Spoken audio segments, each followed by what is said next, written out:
Yeah, Clyde?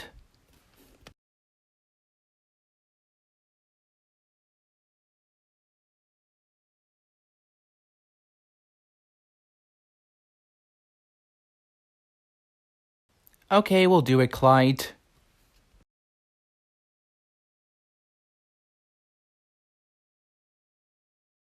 Excuse me, sir. Can you please get out of here, please?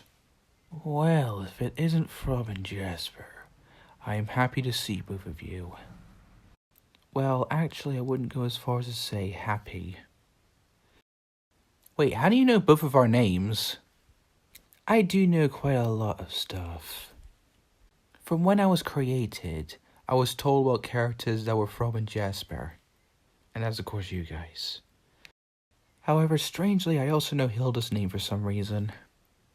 So is that why you came to this laboratory? Pretty much.